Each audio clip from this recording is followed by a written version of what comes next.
हम लोग अनटचेबिलिटी में विश्वास रखते हुए अंत्योदय के नियम को लेकर आगे चलते हैं। कि आप अपनी पर्सनल और प्रोफेशनल लाइफ को कैसे मैनेज करते हैं? इसका सारा श्रेय मैं अपनी धर्मपत्नी शैलजा सचदेवा को देता हूँ कि आप परिवार की चिंता ना करो, बच्चों को मैं देख लूंगी, माताजी को मैं देख लूंगी। बहुत से यंग लाइयर ऐसी परिस्थितियों में आते हैं कि वो पारिवारिक पृष्ठभूमि की वजह से उन्हें ऐसे लगता है कि मुझे पैसे रोज मिलने चाहिए, परंतु पैसे कमाना वकालत का पेशा नहीं है। हमारे एक जज साहब थे, वो अब रिटायर हो गए। उनकी कोर्ट में जब गया तो मैंने उनको कहा, जज साहब ये बेलेबल ऑफेंस है, तो इसमें बेल बनती है। वो कहने लगा मैं बेल नहीं दूंगा, इनको तो अंदर जाना ही पड़ेगा। कोर्ट में प्रेजेंटेशन अगर आपकी अच्छी है तो कई बार आप हारी हुई बाजी भी जीत जाते हैं। अगर किसी साथी को, किसी भाई को लगता है कि उसका कोई मुकदमा है और वो मुकदमे की फीस को नहीं भर पाएगा, तो आज भी मैं उनके लिए सेवाएं देने को तैयार हूं। Hello everyone, I am Himanshi Arora and I welcome you all to the new interview series of GDC. So today we are present in Ambala, Haryana, and we have a very eminent guest of honor, Mr. Sandeep Sachdeva, who is also an advocate, and side by side he is working as a politician, and his work in the social work field is well known to everyone. ये एक ऐसी शख्सियत है जिन्हें परिचय की कोई ज़रूरत ही नहीं है. So welcome sir. Thank you madam. Sir, मेरा पहला सवाल आपसे ये रहेगा कि आपने अपनी ज़िंदगी में क्या क्या संघर्ष फेस किए? हिमांशी जी, ज़िंदगी के संघर्षों की कहानी बहुत लंबी है। मैंने अपने परिवार से मिले संस्कारों के आधार पर और राष्ट्रीय स्वयंसेवक संघ से मिली शिक्षा के आधार पर जीवन में एक ही मंत्र रखा है कि जहाँ भी हम किसी की मदद कर सकते हैं हमें उसकी मदद करनी चाहिए, क्योंकि हमारा जो मूल भाव है वो सेवा का रहता है। और राष्ट्रीय स्वयंसेवक संघ की शिक्षाओं के चलते हम लोग अनटचेबिलिटी में विश्वास रखते हुए अंत्योदय के नियम को लेकर आगे चलते हैं। तो उन कामों को लेकर कई बार जीवन में संघर्ष रहा कि हमें कभी किसी की मदद करनी हो तो क्या हम सक्षम भी रहते थे कि नहीं रहते थे। उस वजह से कई बार लोगों को निराशा भी हाथ हुई, क्योंकि हमने अपने अभावों और अपने साधनों की वजह से उनकी जब मदद नहीं की या नहीं कर पाए तो उनको लगता था कि शायद ऐसा जानबूझकर कर रहे हैं। तो ना चाहते हुए भी कुछ लोग हमारे खिलाफ इस तरह की एक मान्यता बना लेते थे कि ये शायद हमारी सेवा करना नहीं चाहता। तो कई प्रकार के संघर्ष जीवन में रहे। सच बोलना और आगे बढ़ना, अपनी बात को साफ और बेबाकी से रखना, यही मैंने अपने परिवार और राष्ट्रीय स्वयंसेवक संघ के संस्कारों से सीखा है, जिसकी वजह से अक्सर मुझे अपनों के बीच में भी कटघरे में खड़ा होना पड़ता है। तो उन संघर्षों की कहानी कई बार अच्छी लगती है और कई बार लगता है कि सच बोलकर या साफ गोई से जवाब देकर मैंने शायद कहीं अपनों को तो अपने खिलाफ नहीं कर लिया। सर, मेरा अगला प्रश्न आपसे ये रहेगा कि ऐसे क्या रीजंस रहे कि आपने पॉलिटिक्स में आने का सोचा? देखिए, राजनीति मेरे लिए एक सेवा का माध्यम है। राष्ट्रीय स्वयंसेवक संघ के गठनायक, मुख्य शिक्षक के नाते काम करते करते जब मुझे बाबरी ढांचा ढाने के लिए कार सेवकों के साथ अयोध्या जी जाने का अवसर मिला, तो उसके बाद मेरे जीवन में एक नया बदलाव आया कि मुझे अपनी इस जो परमपिता परमात्मा ने प्रेरणा और शक्तियाँ दी हैं उनको समाज के उपयोग में, समाज के हित में भी प्रयोग लाना चाहिए। तो मुझे लगा कि अगर मैं किसी व्यक्ति की सेवा करना चाहता हूँ, किसी की ज़रूरतें पूरी करना चाहता हूँ या किसी का कोई लाभ करना चाहता हूँ, तो उसके लिए एक माध्यम होना चाहिए। वो माध्यम मुझे लगा कि राजनीति एक ऐसा माध्यम है जिसमें हम लोगों की अच्छी से सेवा कर सकते हैं, उनके हकों की लड़ाई लड़ सकते हैं और उनकी बात सरकार तक पहुंचाकर उनके लिए, उनके कल्याण के लिए नीतियां बनवा सकते हैं। तो मुझे लगा कि वर्तमान परिस्थितियों में राजनीति एक अच्छा माध्यम हो सकता है जनता की सेवा करने का, तो इसलिए मैंने इस माध्यम को चुना। बहुत खूब सर। सर, मेरा अगला प्रश्न आपसे ये रहेगा कि आप अपनी पर्सनल और प्रोफेशनल लाइफ को कैसे मैनेज करते हैं? इसका सारा श्रेय मैं अपनी धर्मपत्नी शैलजा सचदेवा को देता हूँ।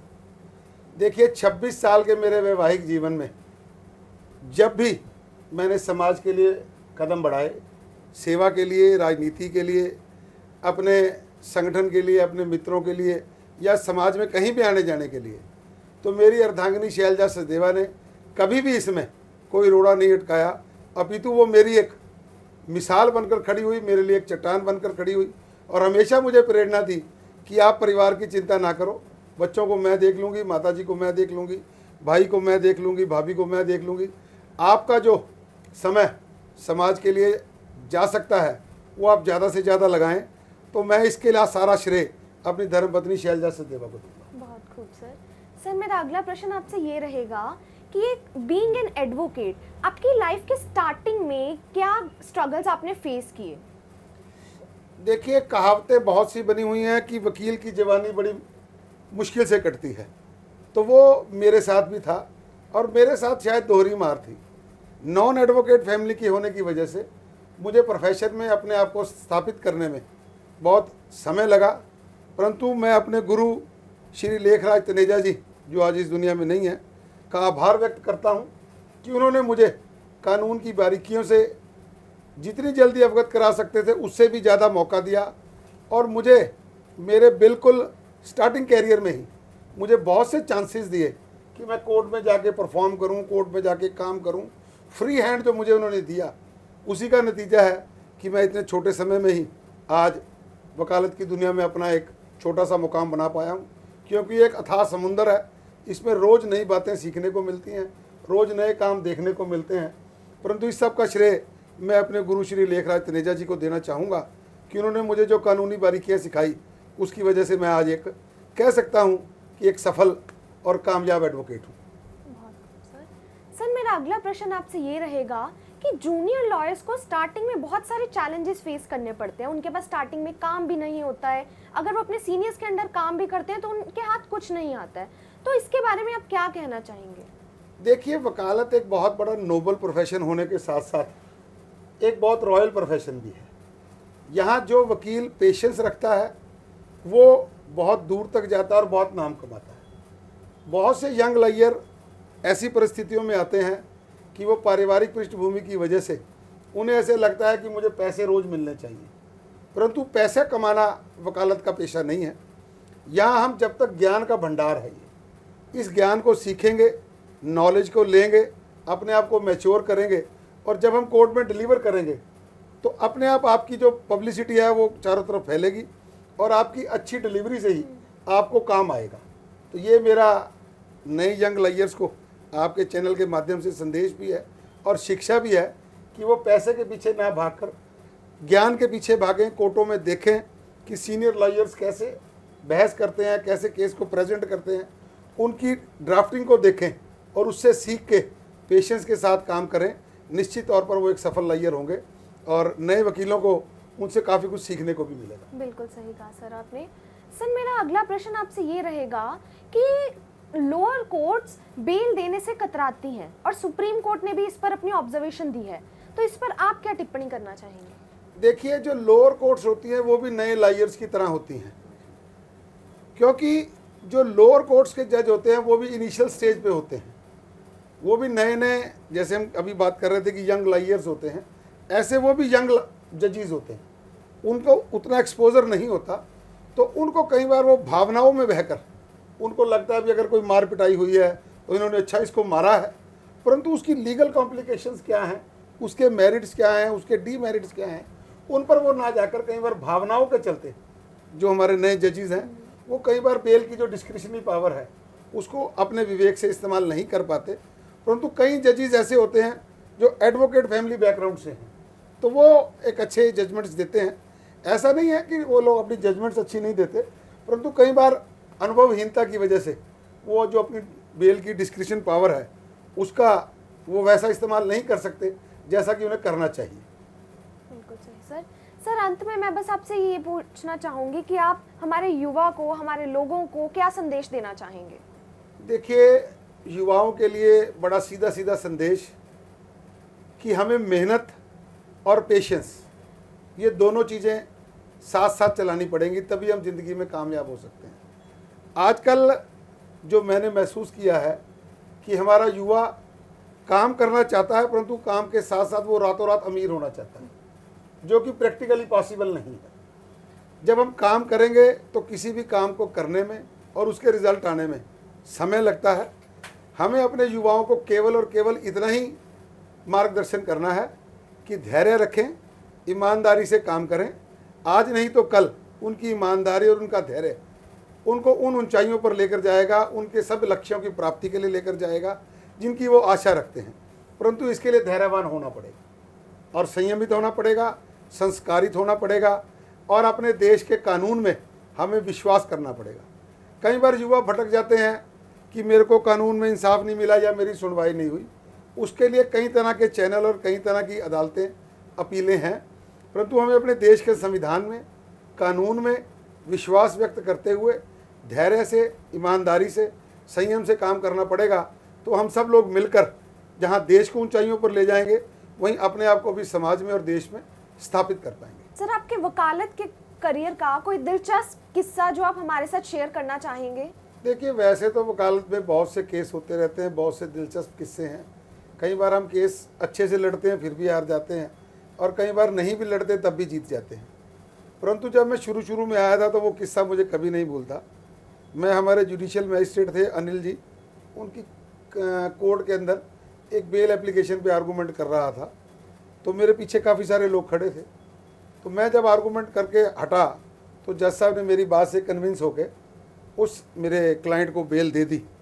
तो बहुत से लोग, जब मैं बाहर आया तो 3-4 लोग मेरे पीछे पीछे आ गए।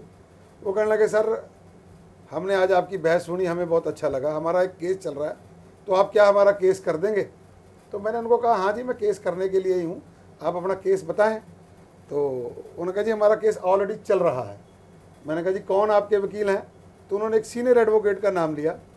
तो मैंने उनको कहा कि अरे भाई, वो तो बहुत सीनियर एडवोकेट हैं, तो आप अपना केस उन्हीं से कराएं, मैं तो उनको देख के काम सीखता हूँ।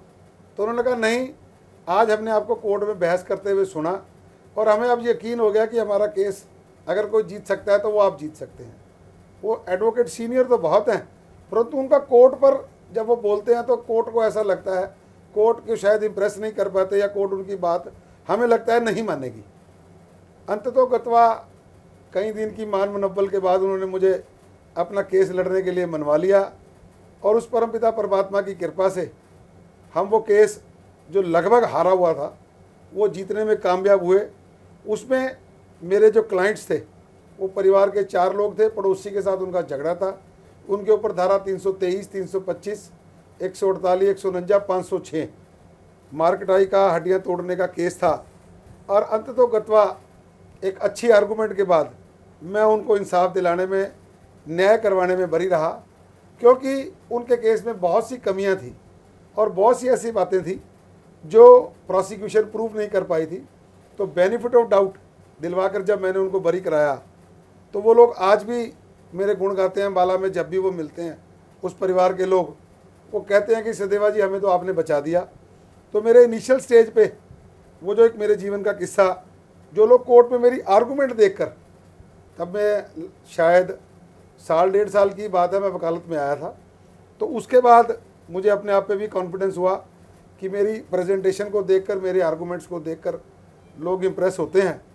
तो उस बात को लेकर मैं आज भी यकीनन तौर पर ये कह सकता हूँ कि कोर्ट में प्रेजेंटेशन अगर आपकी अच्छी है तो कई बार आप हारी हुई बाजी भी जीत जाते हैं।